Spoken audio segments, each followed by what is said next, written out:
Hello everyone, my name is Dr. Shisham Agarwal. I am a consultant pediatric intensivist working at Surya Hospital, Jaipur. आज हम बात करेंगे common seasonal बीमारी की जिसका नाम है डेंगू।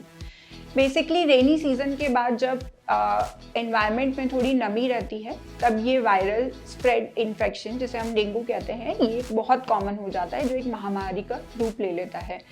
डेंगू बेसिकली क्या है, आज हम बात करेंगे डेंगू क्या है, इसके सिम्टम्स क्या होते हैं, इसका ट्रीटमेंट क्या है और कब हमें एज अ पेरेंट ध्यान देना है कि वार्निंग साइंस आ रहे हैं और हमें हॉस्पिटल में एडमिट करने का ज़रूरत है।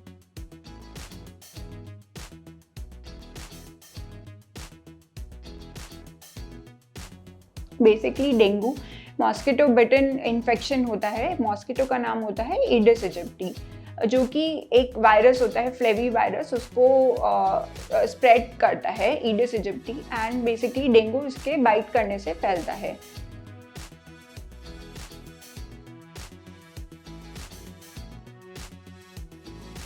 डेंगू के 3 फेजेस होते हैं basically, febrile phase, critical phase and recovery phase. तो फेब्राइल फेज में जनरली आमतौर पे बुखार तेज आना, 102 103 बुखार आना, जोड़ों में दर्द, मांसपेशियों में दर्द होना, सर दर्द होना एंड आईज के पीछे पेन होना एंड कभी कभी कुछ कंडीशंस में लूज मोशंस एंड वॉमिटिंग हो सकता है। फेब्राइल फेज में ज़्यादा घबराने का ज़रूरत नहीं होता। इसमें सिर्फ हमें फीवर के लिए पैरासीटामोल या सिम्टोमेटिक ट्रीटमेंट या वॉमिटिंग वगैरह के लिए सिम्टोमेटिक ट्रीटमेंट देने का ज़रूरत होता है।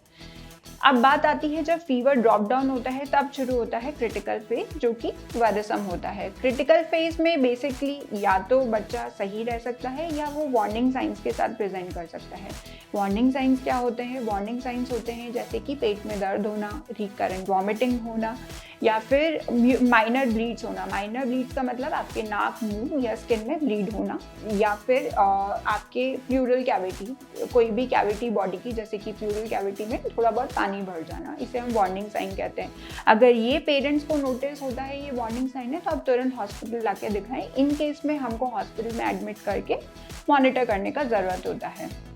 उसके बाद आता है सीवियर डेंगू होता है किसी किसी केस में। सीवियर डेंगू का मतलब होता है आपका कोई भी ऑर्गन अफेक्ट होना, जैसे कि लंग, लिवर, किडनी, या फिर लाइफ थ्रेटनिंग ब्लीडिंग होना। लाइफ थ्रेटनिंग ब्लीडिंग में एक कॉमन एग्जांपल होता है जीआई ब्लीडिंग होना या पेट से ब्लीडिंग होना, या फिर आपका इतना लीकी फेस डेवलप हो गया है कि आपकी सारी कैविटीज, जैसे कि पेट की कैविटी, पेट में पानी भरना, लंग्स में पानी भरना, ये सब सीवियर डेंगू के साइंस है।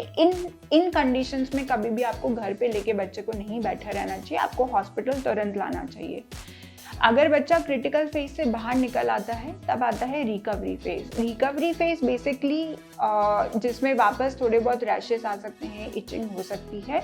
इस केस में आप डेंगू वायरस से बाहर निकल गए हैं लेकिन आपको फिर भी 1-2 हफ्ते के लिए बेड रेस्ट करने की ज़रूरत होती है।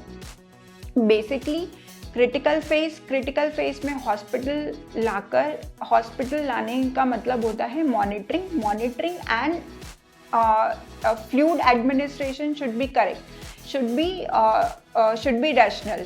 नहीं तो बहुत सारे केसेस में ये देखा गया है कि प्लेटलेट की वजह से, प्लेटलेट कम होने या प्लेटलेट कम होने की वजह से इतना डेथ नहीं होता है जितना कभी कभी फ्लूइड एडमिनिस्ट्रेशन रॉन्ग या फ्लूइड एडमिनिस्ट्रेशन ज़्यादा करने की वजह से डेथ होता है।